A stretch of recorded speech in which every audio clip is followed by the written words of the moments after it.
বেরাদার বন্ধুগণ বাবাজি আমার শোনুন মা,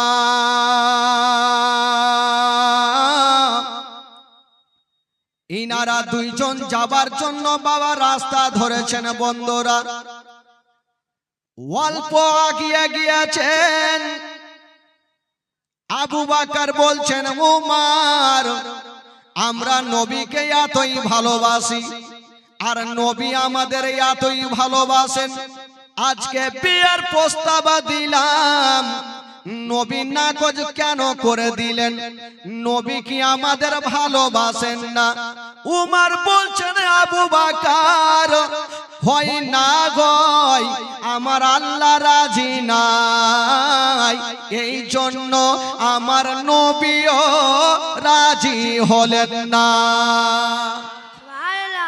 উমরে ফারুক বলছেন আবু বকর হয়তো আমার আল্লাহ রাজি নাই, এই জন্য নবী রাজি হলো না।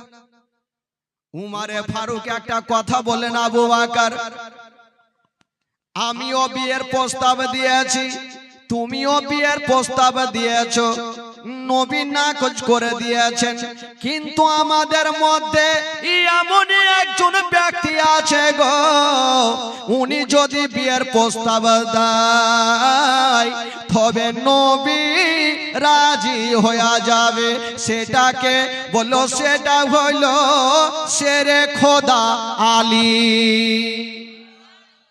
আবু বকর বলছে তোমার মাথা খারাপ, আমাদের গাড়ি আছে, বাড়ি আছে, ধন দৌলত সব আছে, আর আলী তো হলো একজন নবীর বাড়ির চাকর গোলাম, ওই গোলামের সঙ্গে বাদশার বেটির বিয়ে দিবে, এটা জীবনে আমি মানবো না।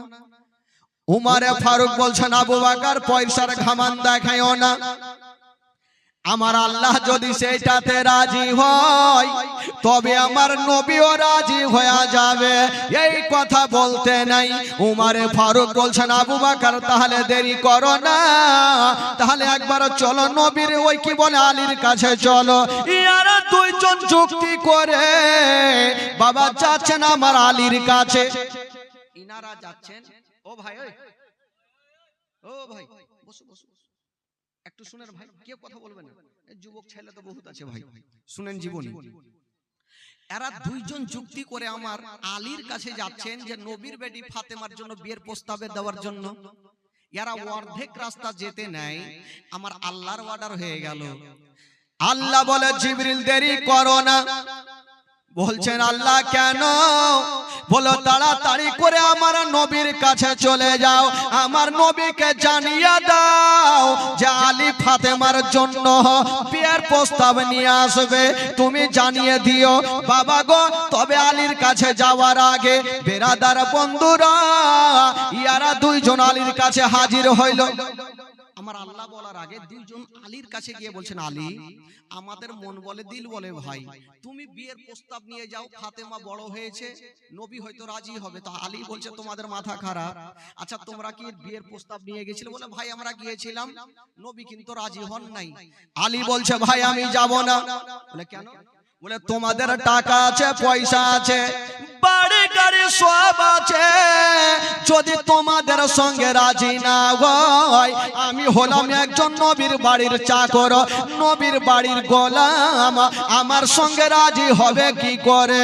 বাবা গো ইয়ারা দুইজন মিলে আলীর হাতখানা ছাড়ে না, আর আলী বিয়ের প্রস্তাব নিয়া আমার নবীর কাছে যেতে চাই না। এরা দুইজন বলছে আলী তুমি চলো, শুধু বলো। তো শেরে খোদা আলী বলল দেখো ভাই আমাকে তোমরা নিয়ে যাবে তো? বলে হ্যাঁ যাবো। বলে দেখো নবীর দরবারে যাবো ঠিক, তো বিয়ের কথা আমি বলবো না। এরা দুইজন বলছে বিয়ে করবে তুমি, তো তুমি বলবে না তো কে বলবে? বলে ভাই আমার তরফ থেকে তোমরা কে বলতে হবে। তো ইয়ারা দুইজন পেশালে আলোচনা করছে, একে আগে লিহে তো চল গিয়ে ফাঁসিয়ে দিব। কিছু লোক থাকে না যখন মারপিট লেগে গেল, মারপিট লাগার আগে ওই লোকটাকে দেখবেন মার ধর, মারপিট যখন লেগে গেছে ওই লোকটা উড়ে গেছে বাড়ি। কিছু লোক থাকে না নৌকাতে নামিয়ে দিল তারপরে হাওয়া। এরা দুইজন বলছে আলীকে আগে লিয়ে তো চল, নবীর দরবারে যখন যাব আমরা কথা বলবো না, আলীকে বলতেই হবে। আর আলী বারবার করে বলছে দেখো ভাই ফাইসালা করে যাচ্ছ, ওখানে কিন্তু আহা উহু করবে না, বিহার কথা তোমরাকে বলতে হবে। ইয়ারা দুইজন বলল ঠিক আছে চিন্তা নাই, ও গো আলী গো চলো তাহলে নবীর দরবারে চলো। বাবা গো ইয়ারা তিনজন যুক্তি করে যাচ্ছেন আমার কি বলে নবীর কাছে। ওইদিকে আল্লাহর অর্ডার হয়ে গেল। আল্লাহ বলে জিবরাইল দেরি করো না, তাড়াতাড়ি করে আমার নবীকে জানিয়ে দাও। বলল কি এখনই আলী আসছে বিয়ের প্রস্তাব নিয়ে, তুমি নবীকে জানিয়ে দাও যে ফাতেমার বিয়েতে আমার আল্লাহ রাজি হয়ে গেছে। নবী গো আপনিও রাজি হয়ে যান। জোরে বলুন। আমার আল্লাহ বলছে যাও তুমি জানিয়ে দাও আমার নবীকে যে আলী বিয়ের প্রস্তাব নিয়ে আসে। আলী এখনো যায়নি, তার আগে যাও জানিয়ে দাও যে আলী আসছে, তুমি বিয়েতে রাজি হয়ে যাও, যেন আমার আল্লাহ রাজি হয়ে গেছে। বাবা জিবরাইল আমিন ফেরেশতা সাকরা হাজির হয়ে গেল, আমার নবীকে সালাম জানিয়ে দিলেন। আসসালাতু আসসালামু আলাইকা ইয়া রাসূলুল্লাহ, আসসালাতু আসসালামু আলাইকা ইয়া হাবিবাল্লাহ। নবী বলে জিবরাইল বলো ভাই কি খবর? বলছেন নবী গো এখনই আলী আসতেছে ফাতেমার জন্য বিয়ের প্রস্তাব নিয়ে, নবী গো আপনি রাজি হয়ে যান, আমার আল্লাহ রাজি হয়ে গেছে। এই কথা বলে দিয়া বাবা জিবরাইল চলে গেল। আর ইয়ারা তিনজন যুক্তি করে আমার নবীর দরবারে হাজির হয়ে গেল।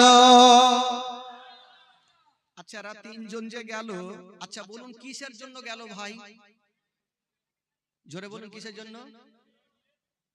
হ্যাঁ ফের বাঙ্গাল তো চিনতে বুঝতে জানি না ভাই, আমিও ভাববো যে আপনারা বুঝতে পারছেন কি। আচ্ছা আমার ভাষা বুঝতে পারছেন তো?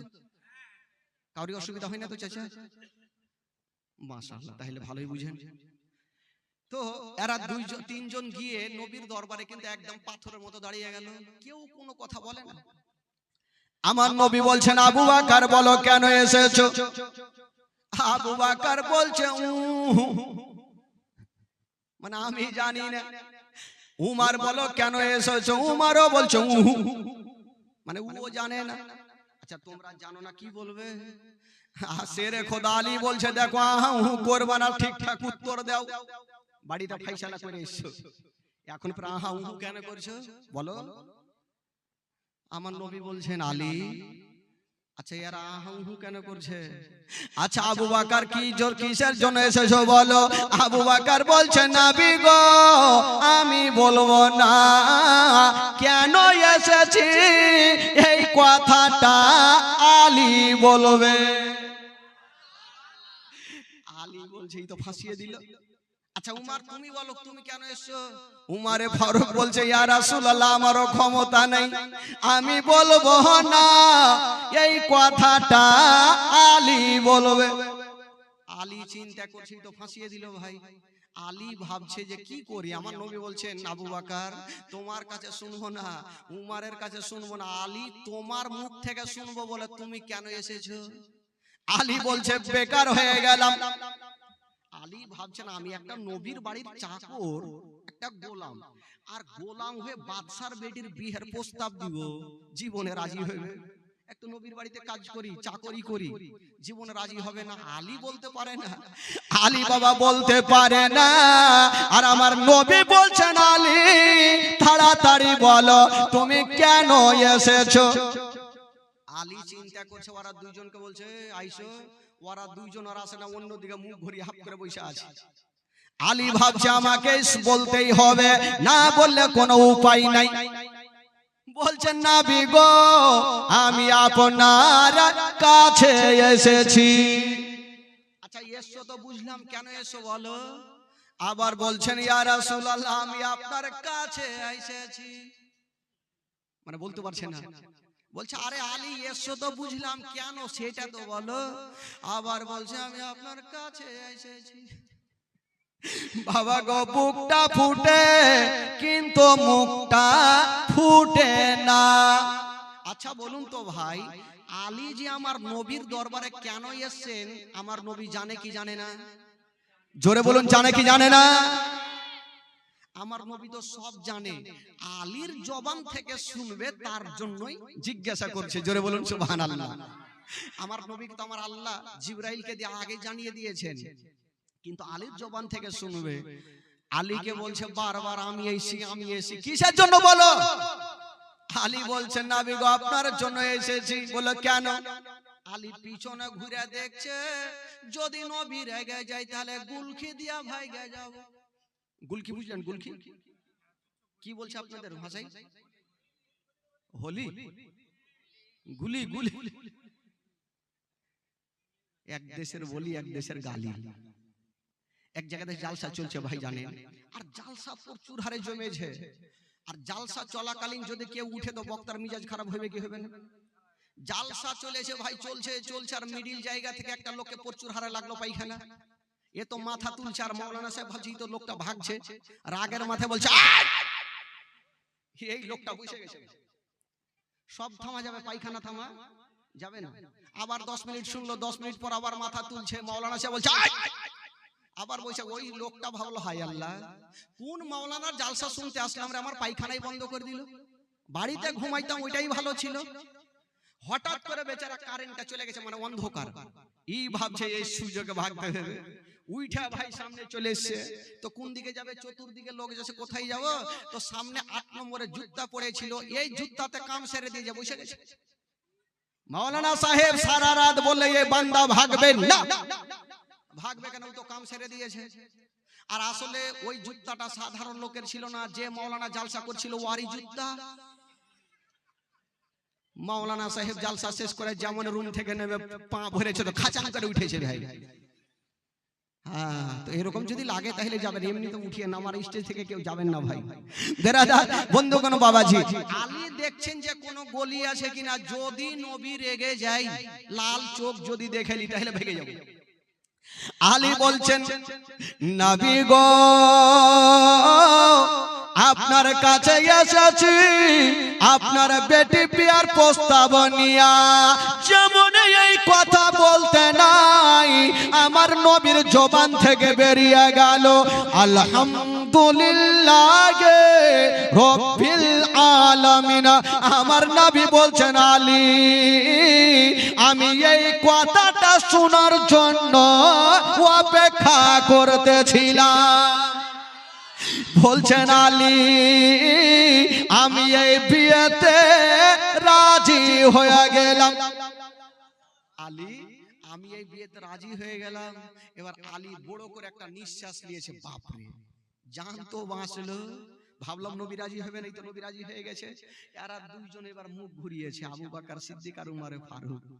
তো সেরে খোদা আলী বলছে ভাই আর মুখ ঘুরিয়ে লাভ নেই, নবী রাজি হয়ে গেছে। তো আমার নবী জিজ্ঞেস করছে আলীকে, আজকাল যখন কেউ কোনো বেটার বিয়ে দিবে তো আগে হয়তো জানবেই যে মেয়ের বাবার কি আছে না আছে, বা ছেলের কি আছে না আছে, একটা জানা দরকার আছে কিনা ভাই। তো আমার নবী জিজ্ঞাসা করছে আলীকে, আচ্ছা আলী তোমার সঙ্গে যে ফাতেমার বিয়ে দিব তোমার কাছে কি আছে? আলী বলছেন নবী গো আমার কাছে এমন জিনিস আছে অন্য জনের কাছে পাওয়া যাবে না। আমার নবী বলছেন আমার কাছে কি আছে না আছে অন্য জনের কাছে না, কি আছে বলো? আলী বলছেন ইয়া রাসূলুল্লাহ আমার কাছে দ্বীনের নবী মুস্তাফা আছে, আমার কাছে মামেনার কলেজা টুকরো আছে, আমার কাছে আব্দুল্লাহর নয়নতারা আছে, আমার কাছে আপনি আছেন নবী গো, আর আমার কোনো জিনিসের দরকার নেই। আমার নবী বলছেন আলী আমি তো আছি, আচ্ছা তোমার কাছে বিক্রি করার কিছু আছে, মোহরানা দিতে হবে। আলী বলছেন নবী গো যার কাছে নবী আছে তার জন্য কোনো জিনিসের দরকার নাই, যেই নবীকে পেয়ে গেল সে যেন আল্লাহকে পেয়ে গেল, আর আল্লাহকে যে পেয়ে গেল জান্নাত তারই হলো। তো যে নবীকে পেল তার জন্য জান্নাত জাহান্নামের দরকার নাই। আমার নবী বলছে আলী আচ্ছা আমি তো আছি, তোমার কাছে বিক্রি করার কিছু আছে বলো। আলী বলছেন নবী গো আমার কাছে এমন কিছু নাই, তবে ইয়া রাসূলুল্লাহ আমার কাছে শুধু একটা লোহার পোশাক আছে, যেই পোশাকটা পরিধান করে আমি যুদ্ধের ময়দানে যুদ্ধ করি। আমার নবী বলছেন আলী তুমি যাও আর ওই পোশাকটা বিক্রি করে আসো। বাবা গো সেরে খোদা আলী গেল, ওই পোশাকটা বিক্রি করে কিছু টাকা নিয়ে আমার নবীর কদম মোবারকায় ঢেলে দিল। আমার নবী বলছেন বেলাল দেরি করো না, এখান থেকে টাকা নিয়ে যাও আর কিছু খুরমা খেজুর নিয়ে চলে আসো। বাবা গো সেখান থেকে টাকা নিয়ে খুরমা খেজুর নিয়ে আসা হইল। যেমনই নিয়ে আসা হইল গো আমার নবী ফাতেমাকে ডাক দিলেন। ফাতেমা চলে আসলেন। ফাতেমাকে বলছেন আমার নবী বেটি আমি তোমার সঙ্গে আলীর বিয়ে দিচ্ছি রে মা, তুমি কি রাজি আছো? ফাতেমা কোনো কথা বললেন না, একটু মুস্কি মেরে হেসে চলে গেলেন। জোরে বলুন সুবহানাল্লাহ। তো কোনো বাবা যখন ছেলেকে বলবে বিয়ে করবি বেটা, বিয়ে ছেলে হাসলো মানে বুঝলেন বিয়ে করবে, আর ছেলে দুঃখ মানে করবে না। আমার নবী বুঝে গেল যে বেটি আমার রাজি আছে। বেরাদার বন্ধুগণ এবার খুরমা খেজুর নিয়ে আসা হইল আর ওই আলীর সঙ্গে ফাতেমার বিয়ে হয়ে গেল। জোরে বলুন। আচ্ছা বলুন তো ভাই, আপনাদের এলাকায় যখন বিয়ে হয় তখন কি বলে, ওই যে নতুন বিবিকে নিয়ে আসার জন্য গাড়ি আসে কিনা, মারুতি আসে কিনা, বাস আসে কিনা, ট্রেন পেলে ট্রেন ওকে রিজার্ভ করলে তো সব আসে। কিন্তু আলী যে ফাতেমাকে বিয়ে করলেন, আলী তো ঘর নেই বাড়ি নেই, উনি কোথায় নিয়ে যাবেন? আহা একটু শুনেন ভাই, চোখের পানি ফেলতে হবে। আলী ঘরের কোণাতে বসে বসে কাঁদছেন, আল্লাহ আমার বাড়ি নাই ঘর নাই, আল্লাহ আমার সঙ্গে নবীর বেটি ফাতেমার বিয়ে হয়েছে, আল্লাহ আমার বাড়ি নাই, ফাতেমাকে আমি কোথায় নিয়ে যাব? সেরে খোদা আলীর চোখ দিয়ে ঝরঝর করে পানি। আল্লাহ গো আজকে নবী নন্দিনী ফাতেমাকে বিয়ে করেছি, আল্লাহ আমার তো থাকার কোনো জায়গা নাই, আমি ফাতেমাকে কোথায় নিয়ে যাব? এই কথা ভেবে আলী কাঁদতেছিল। ভাবা গো উয়া তুই জমানতাসা উয়া তো জিল্ল মানতাসা, ইজ্জতের মালিক আল্লাহ, জিল্লতের মালিক আল্লাহ। একটা খোদার বান্দা আমার নবীর কাছে হাজির হয়ে গেল। বলছেন ইয়া রাসূলুল্লাহ আজকে আপনার বেটি জামাইয়ের কোনো ঘর নাই। নবী গো আমার আল্লাহ আমাকে কয়েকখানা ঘর দিয়েছে, যদি পারেন নবী গো আপনার বেটি জামাইকে আমার বাড়িতে পাঠিয়ে দেন, যতদিন থাকবে কোনো ভাড়া লাগবে না। বাবা গো আমার নবী রাজি হয়ে গেল। আলীকে ডাক দিয়েছেন, আলী চলে আসো। আলীর চোখ দিয়ে পানি ঝরছেন, আল্লাহ আমি নবী নন্দিনী ফাতেমাকে বিয়ে করেছি, আমি কেমন করে নবীর কাছে যাব? আমার নবী বলছেন আলী চলে আসো। আলী চলে আসিল, বলছে আলী যাও ফাতেমাকে নিয়ে যাও। ফাতেমা যখন শ্বশুর বাড়ি যাবেন বন্ধুরা, আজকাল যখন মা বোনদের বিয়ে হয় গো, শ্বশুর বাড়ি যাওয়ার আগে মার বুকখানে লেগে যায়, ডুকরে ডুকরে কান্দে আর বলে মা গো আজকে আমার বিয়ে হইল, মা আজকে আমি পরের ঘরে চলে যাব। মা মা বেটিকে বুকখানে ধরে গালে মুখে চুমা খাবেন বন্ধুরা, সান্ত্বনা দেবে। ফাতেমা যখন যাবে গো হঠাৎ করে ফাতেমার চোখ দিয়ে যেন পানি থামলো না। আমার নবী মুস্তাফা বলছেন ফাতেমা বেটি তুমি কাঁদছো কেন মা বলো? বলছেন আব্বা গো আজকে আমি শ্বশুর বাড়ি যাচ্ছি, আব্বা আব্বা গো আমার মা নাই যে আমি মার বুকে ঢুকে যাব। আব্বা যদি আমার মা থাকতো, আমার মা বুকখানে লাগাইয়া আমার কপালে চুমা দিয়ে দিত। আব্বা আমার মা নাই, কেমন করে আমি যাব? হায় রে আমার নবী মুস্তাফা বলেছিলেন মা তুমি কান্দিও না, চোখের পানি ফেলিও না রে মা, তোমার মা নাই তো কি রে মা, আমি তোমার আব্বা বেঁচে আছি, মা তুমি কান্দিও না। ওরে বেটি ফাতেমা, আমি সব সহ্য করিব, তোমার চোখের পানি দেখতে পারবো না। হাজার হলো বন্ধুগণ, যার মা জগতে নেই, তার দুনিয়াতে কিছুই নাই। বাবা গো, পৃথিবীতে সব খুঁজে পাবেন, কিন্তু মার মতো মা একটা খুঁজে পাবেন না। যার মা নাই সে ভালো করে জানে মা না থাকার ব্যথা কতটুকু হয়। ফাতেমা যাচ্ছেন বিদায় হয়ে, কিন্তু ডুগরে ডুগরে কাঁদছেন, আব্বা গো আমার মা নাই, মার বুকে লাগবো। আমার নবী সান্ত্বনা দিয়ে বলছেন, বেটি তুমি কেন কাঁদছো রে মা, কাঁদতে হবে না, যাও। বেটিকে সান্ত্বনা দিয়ে গালে মুখে চুমা খেয়ে বেটিকে আদর করে সান্ত্বনা দিয়ে বিদায় দিলেন। ওরে যুবকেরা শুনেন, মা গো জীবনী শুনে যদি কেউ আহলে বাইতের কথা শুনে একটা ফোঁটা চোখের পানি ফেলে দিতে পারেন, আমার নবী খুশি হয়ে যাবে। আর নবী যদি খুশি হয়, আমার আল্লাহ খুশি হয়ে যাবে। ফাতেমা চলে গেলেন বাবা শ্বশুর বাড়ি। যেমনই যেতে নাই, কিতাবে লিখছেন বাবা, কেউ বলেছেন সন্ধ্যার সময়, কেউ বলেছে ভোরের সময়, যেন ফাতেমার গেটে ডাক দিতেছে। যেমনই ডাক দিচ্ছেন বন্ধুরা, ফাতেমার গেটে টক টক করে আওয়াজ। ফাতেমা যেন কানটা কাড়া করে দেখছেন, আল্লাহ এত ভোরের টাইমে আমার গেটে কে চলে আসিল জানি না। আমার আব্বা 5 মিনিট না দেখলে আমার আব্বা থাকতে পারে না, আমাকে না দেখলে আমার আব্বার শান্তি হয় না। দেখি আমার আব্বা নাকি চলে এসেছে। যেমনই গেটটা খুলে দেখছেন মা, গেটটা যেমনই খুলেছেন, আমার নবী দাঁড়িয়ে আছেন, আর আমার নবীর দুটা চোখ দিয়ে ঝরঝর করে পানি ঝরছে। ফাতেমা বলছেন, আব্বা গো আপনি কাঁদছেন কেন আব্বা, বলুন আপনার চোখে পানি কেন? বলেছিলেন, ফাতেমা একবার তুমি আমাকে ঘরে নিয়ে চলো মা। আমার নবীকে ঘরে নিয়ে গেলেন। আমার নবী বলছেন, ফাতেমা আজকে আমি দেরি করব না, 1 লোটা পানি এনে দাও মা। পানি নিয়ে আসা হইল।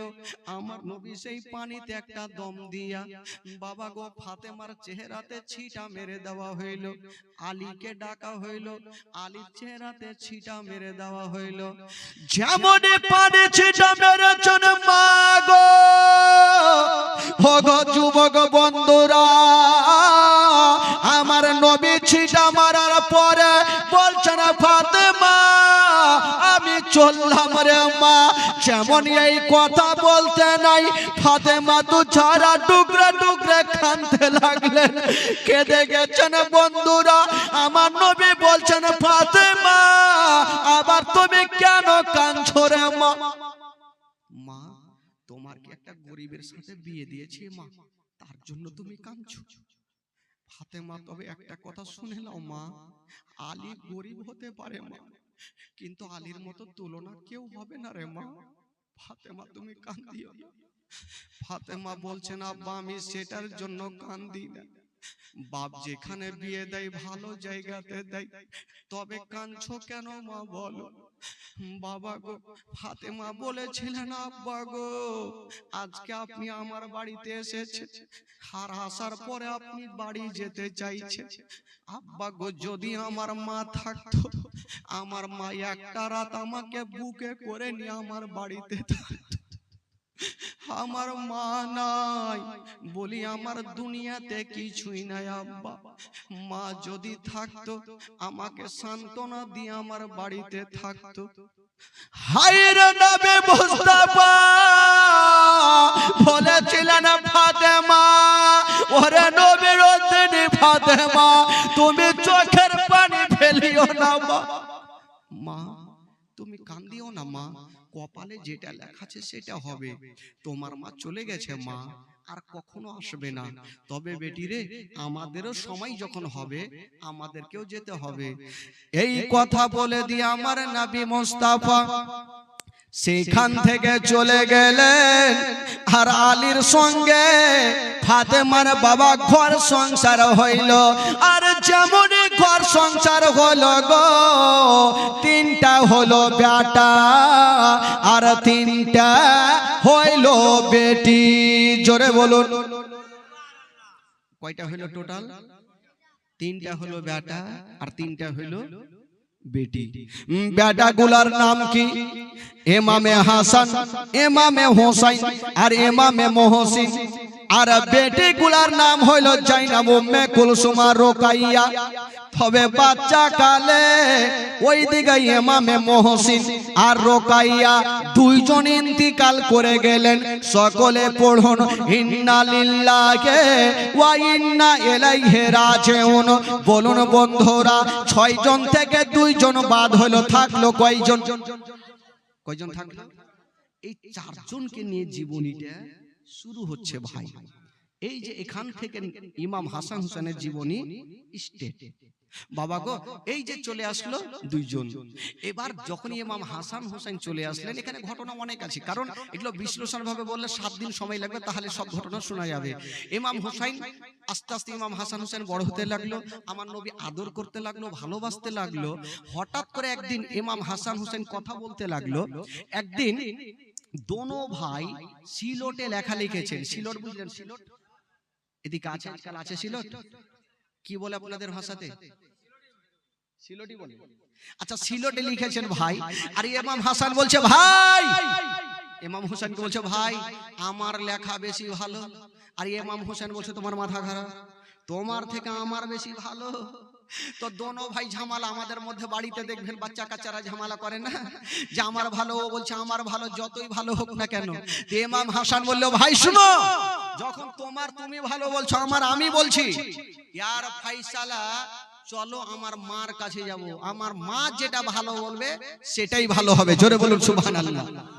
তো ইমাম হাসান বলছে যদি মার কাছে যায়, আমার ভালো না হইলেও আমার মা বলবে এটা ভালো আছে, যেহেতু বড় বেটাকে কষ্ট দিবে না। আর ইমাম হোসেন বলল না, মা ছোট বেটাকে কষ্ট দিবে না, চলো মার কাছে।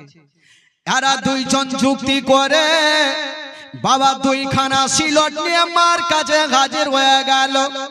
যেমন ছিল 2খানা রেখেছেন, বলছেন মা গো আজকে একটা কথা বলার জন্য এসেছি। মা বললো ওরে লাডলা দুলারা, ওরে কলেজের পাড়া, ওরে নয়নের তারা, বলো তোমরা কেন এসেছো? 2 জন ছেলে বলছেন মা গো এটা আমার লেখা, আর এটা হচ্ছে আমার ছোট ভাই হোসেনের লেখা। মা গো বলে দিন মা কোনটা লেখা ভালো। আজকাল যদি মা বহিনেরা হইতো, তো এই প্রশ্নের উত্তর 1 সেকেন্ডের মধ্যে দিত কি দিত না ভাই?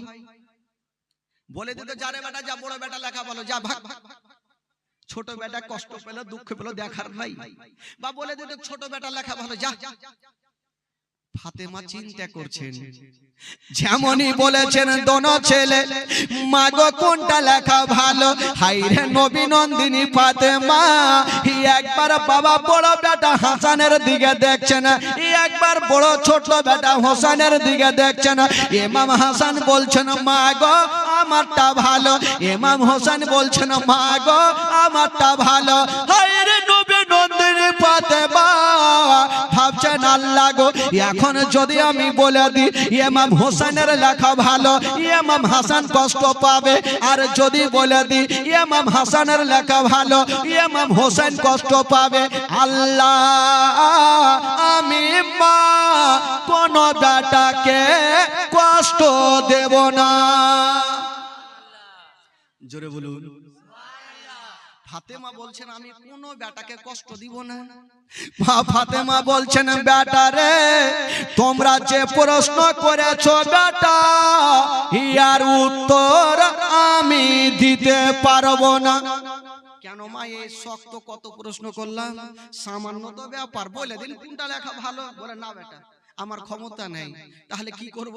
বলে বেটা যদি এই প্রশ্নের উত্তর নিতে চাও তবে একজনই দিতে পারবে। সেটা কে? বলে সেটা হলো তোমার বাবা শেরে খোদা আলী। জোরে বলুন সুবহানাল্লাহ। এরা দুজন ভাবছে বাপের কাছে যখন উত্তর পাবো তো তাহলে যাই। ইয়ারা দুইজন যুক্তি করে আবার দুইখানা সিলট নিয়ে পৌঁছে গেলেন শেরে খোদা আলীর কাছে। বলছেন আব্বা গো, আমরা মায়ের কাছে গিয়েছিলাম, মা উত্তর দিতে পারে নাই। আব্বা গো, আপনার কাছে এসেছি, বলুন কার লেখা ভালো। শেরে খোদা আলী ভাবছেন আল্লাহ কোনটা লেখা ভালো। ফাতেমা উত্তর কেন দেয়নি, বুঝে গেছেন আলী এখন যদি ছোট বেটার ভালো বলি তবে বড় বেটা কষ্ট পাবে, আরে বড় বেটার ভালো বললে ছোট বেটা কষ্ট পাবে। শেরে খোদা আলী বলছেন বেটা রে, এই প্রশ্নের উত্তর তোমার মা দিতে পারেনি, আমিও দিতে পারবো না। জোরে বলুন। বলে পারবো না বেটা, তাহলে আব্বা কি করবো? এই প্রশ্ন কি গ্রামে গ্রামে ঘুরে বেড়াবো? বলে না রে বেটা, এই প্রশ্নের উত্তর একজনই দিতে পারবে, কারণ উনার দরবার থেকে কোনো প্রশ্নের উত্তর খালি যায় না। সেটা কে? বলে সেটা হলো তোমার নানা নবী মুস্তাফা। জোরে বলুন সুবহানাল্লাহ। এরা দুজন যুক্তি করে গুটি গুটি পাই আবার নানার সামনে হাজির। নানা, নানা গো, ও নানা, আজকে মা পারলো না, আব্বা পারলো না, নানা আপনার কাছে পাঠিয়ে দেন, কোনটা লেখা ভালো? আচ্ছা বলুন তো, এই প্রশ্নের উত্তর আমার নবী দিতে পারবে কি পারবে না ভাই? একটু জোরে বলুন। পারবে। বাবা গো, আমার নবী একটু মাথাটাকে নিচে করে আছেন যে আমি কার ভালো বলবো। এখন যদি ইমাম হাসানের ভালো বলি, ইমাম হোসেন বলবে না না, তাহলে আমাকে ভালোবাসে না, তাই আমারটা বললো না, কোনটা ভালো বলবো? আমার নবী মাথাটা একটু নিচা করে আছে। বাবা গো, আল্লাহ বলে জিবরাইল দেরি করো না, তাড়াতাড়ি করে যাও, তিনটা গুলি নিয়ে চলে যাও, আর আমার নবীকে জানিয়ে দাও দুইখানা সিলট নিচে রাখবে, তিনটা গুলি ওপরে চালিয়ে দিবে, যার সিলটে দুটা গুলি পড়বে তার লেখা ভালো, আর যার সিলটে একটা পড়বে তার লেখা ভালো নেই। এই কথা বলে জিবরাইল তিনটা গুলি নিয়ে চলে গেলেন, আমার নবীকে জানিয়ে দিলেন, চলে গেলেন। আমার নবী দোনো নাতিকে ডাকলো, এখানে আসো। আচ্ছা ভাই, তোমরা উত্তর চাইছো? বলে হ্যাঁ। বলে আমার হাতে কটা গুলি আছে? বলে তিনটা। না না, বলে তোমরা দুইখানা সিলট রাখো, আমি এই তিনটা গুলিকে উপরে চালাবো, যার সিলটে দুটা পড়বে তার লেখা ভালো, আর যার একটা পড়বে তার লেখা ভালো নেই। আমার নবী তো চালিয়ে দিয়েছেন তিনটা গুলিকে। ইমাম হাসান বলছে গুলি রে ঘুরতে হবে না, আমার সিলটে দুটাই।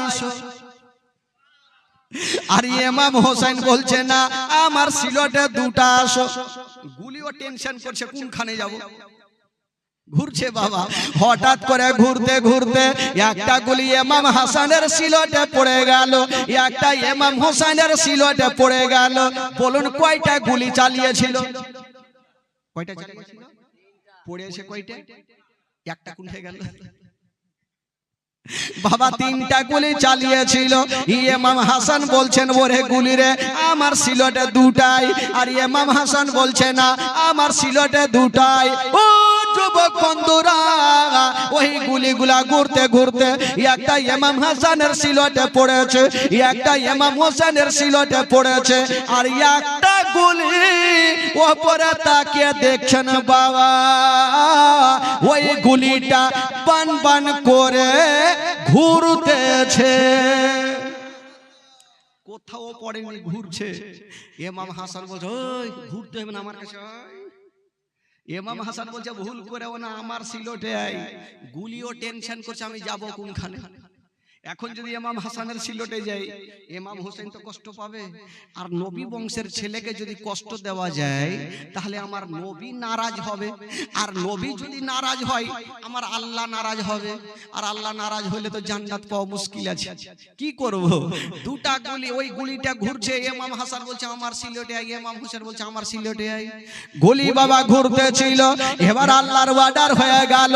আল্লাহ বলে জিবরাইল দেরি করো না, তাড়াতাড়ি করে যাও, যেই গুলিটা ঘুরতেছে ওই গুলিটাকে দুই খণ্ড করে দাও।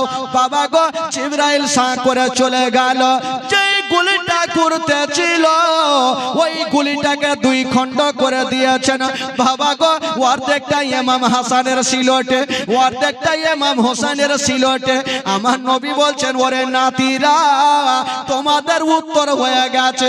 বলল না নাকি? বলছে নাতিরে তোমাদের লেখা একই সমান। জোরে বলুন, তোমাদের লেখা একই সমান। এই জন্য তো কবি লিখেছেন বাবা, একবার মহব্বতে বলুন তো সুবহানাল্লাহ, আরো জোরে। আচ্ছা আপনারা কি বাড়িতে ঝগড়া করে এসেছেন নাকি? আপনাদের মুখ থেকে সুবহানাল্লাহ বাড়াই না কেন? একবার গোটা মাজমা দুই হাত তুলে বলুন তো সুবহানাল্লাহ। কিছু লোক আবার হাফ পেটেল চাঁড়ছে কেন? ভাই জালসা চলাকালীন চোখ বন্ধ করে জালসা শুনলে মুশকিল আছে। জালসা করছে বক্তাও ভাবছে কেউ তো শুনে না, চোখ বন্ধ করছে, 1 ঘন্টা পর খুলছে তো কেউ নেই। একটা লোক বসে আছে বলে বাবারে তুমি ছাড়া জালসা কেউই বুঝেনি, যদি বুঝতো তাহলে সবাই থাকতো। বলে ধুর মাওলানা সাহেব আপনার জালসা শুনতে বসে নেই, আপনি যে চেয়ারে বসে আছেন ওটা আমারই বাড়ি নিয়ে যাওয়ার জন্য বসে আছে। তো ওই রকম চোখ বন্ধ করলে তো মুশকিল আছে ভাই, চোখটা খোলা রাখেন। তাহলে একটু চলুন একটু মদিনা থেকে আমরা ঘুরে আসি। যারা যারা মদিনা যাবেন একটু হাত তুলে দেখান তো। মাশাআল্লাহ সবাই মদিনা যাবেন। আরে টাকা নাই তো কি আছে, দিল তো আছে। টাকা লাগে না, লাগে দিল। যার দিল আছে তার মদিনা আছে, যার দিল নেই তার মদিনাও নসিবে নাই। তো যখন ওখান থেকে যেতে পারবো না চলেন এই গ্রাম থেকে ঘুরে আসি। এই গ্রামের নামটা কি? শিয়ালকা। শিয়াল তোর বাপের কালে নাম শুনিনি। শিয়াল মনে হয় খুবই আছে নাকি? আল্লাহ যে নাম একটা শুনেছি ভাই, শিয়াল তোর, মানে শিয়াল আমার নাই তোর। ভালো হলো কালকে ওখানে বলবো জীবনীতে পরশুদিন। বেরাদারান ইসলাম বন্ধুগণ, তবে চলেন শিয়ালতোর থেকে মদিনা ঘুরে আসি। নামটা যতদিন থাকবে ততদিন মনে মনে হাসিও লাগবে ভাই। চলেন ঘুরে আসি। আমার ভালো লাগে না আমি যাব মদিনা, আমার ভালো লাগে না আমি যাব মদিনা। গোটা মাজমা আমার সঙ্গে পড়েন, যদি গুনাহ হয় আমাকে দিবেন, আর নেকি যদি হয় আপনারা ভাগযোগ করে বাইটা দিবেন। পড়েন আমার সাথে। আমার ভালো লাগে না আমি যাব মদিনা, আমার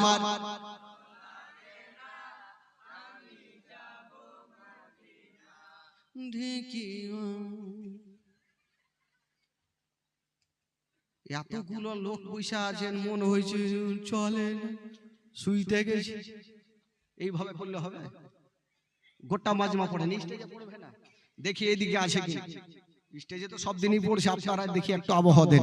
পড়ুন। আমার ভালো লাগে না আমি, আরো হয়নি, আরো জোরে। আমার ভালো লাগে না আমি মদিনাতে না গেলে মন শান্তি হবে না। আমার ভালো, আমার ভালো লাগে না।